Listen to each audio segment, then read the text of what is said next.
Welcome back to Bakal Gym Philippines Taguig City Edition.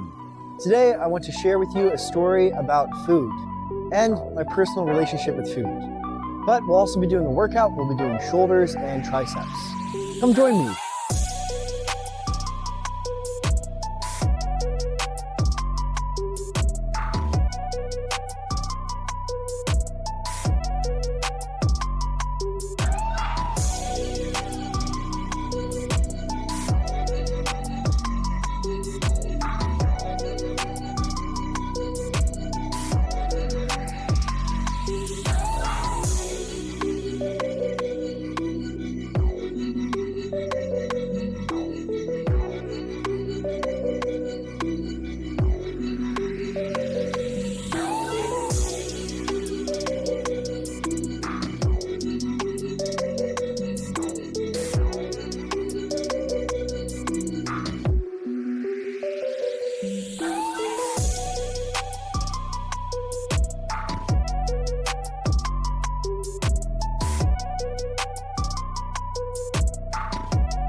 Same as last week. Same exact.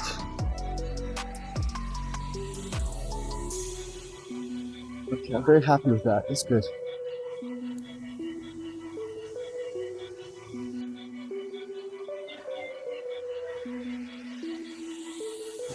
Nothing. Nothing, okay. Ikaw, Shoulders, sir. shoulder? Yes, sir. Thank you.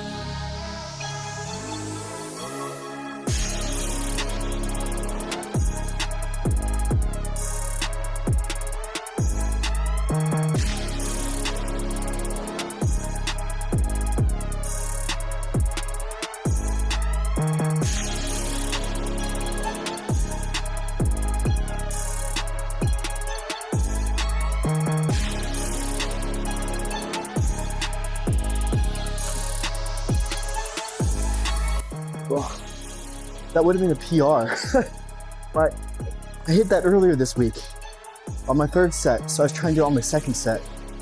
So what I'll do now is I'll just switch to a heavy, lighter weight and just go at it again. Failure is a part of the game. Rejection's a part of the game. So it's all good.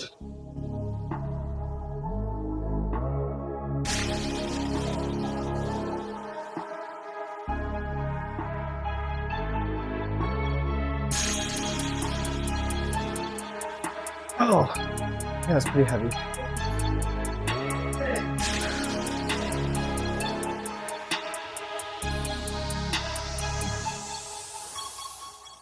Ah.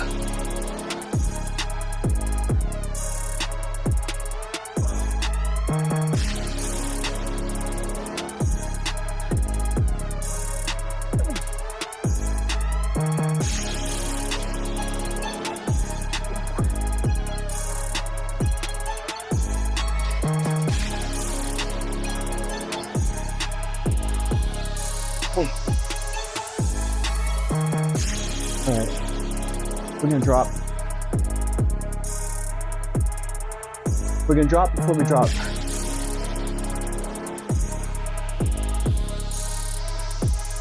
Ah. 30-30, drop to 50-50, and then it was 25-25, drop down to 20-20.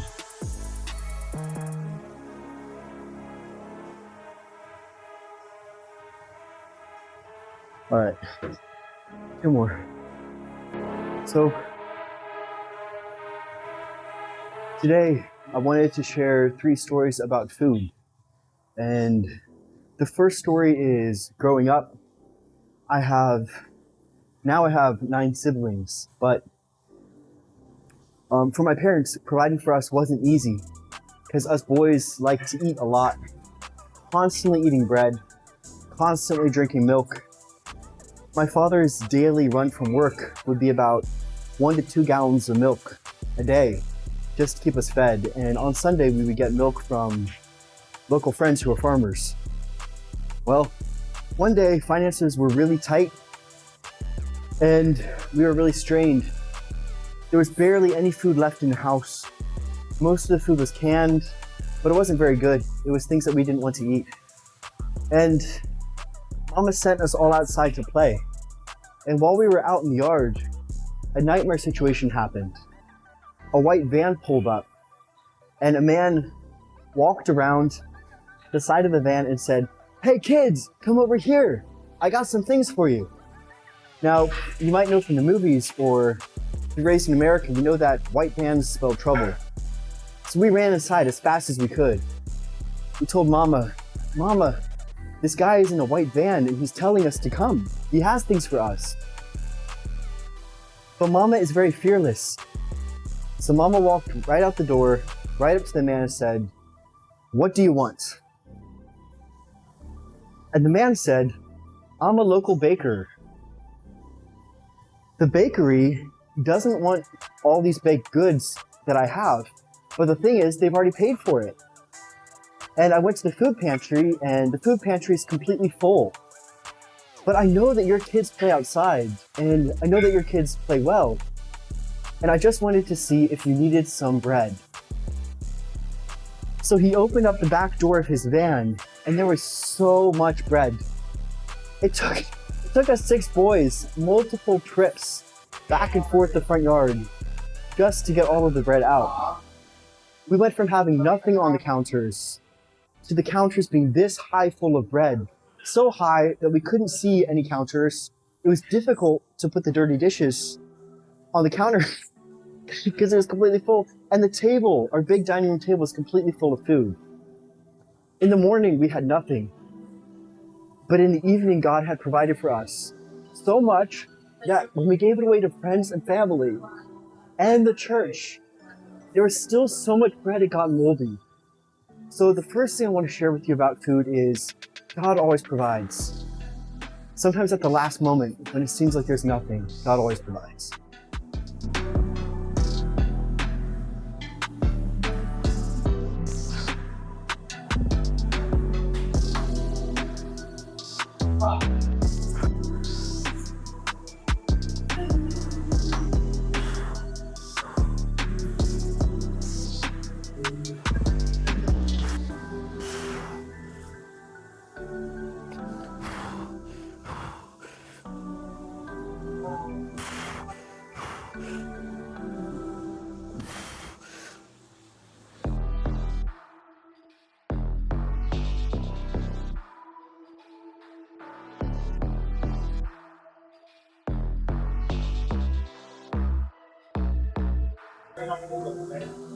After the military, I was very stressed.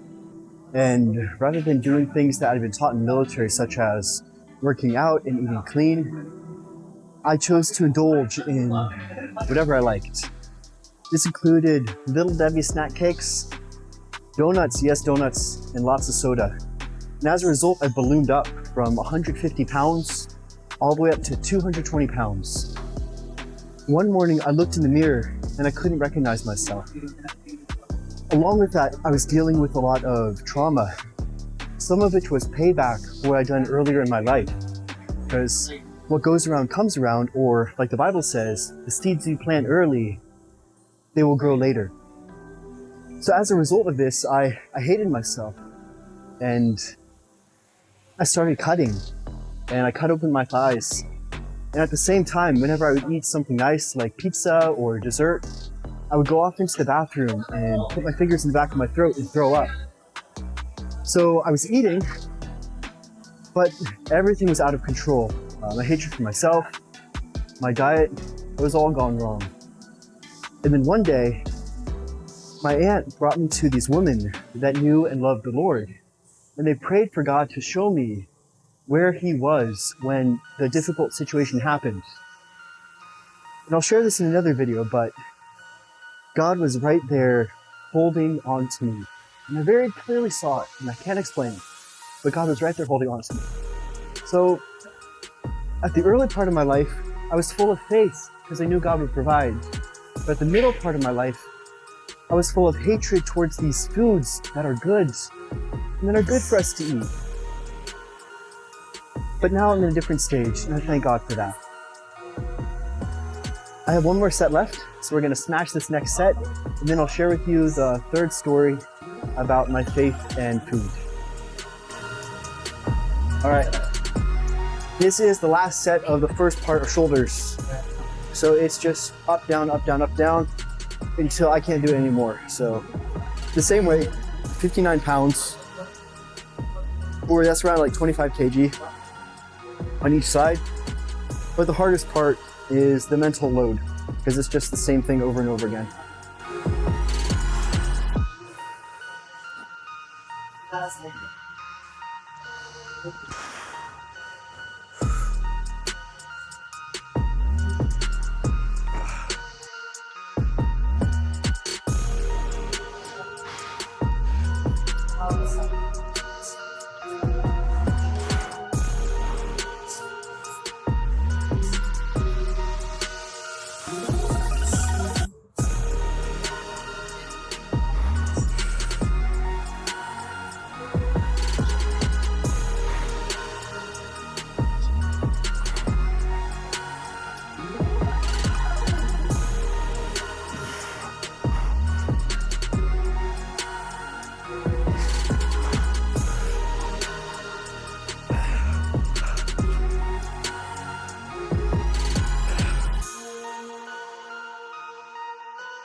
So this is body weight dips. I like to make sure my hands are stacked, not out, not in, completely stacked. So knuckles on top of wrist, wrist on top of elbow, and then pause at the bottom before pushing back up. So like this. 1, 2, 3, all the way to 10.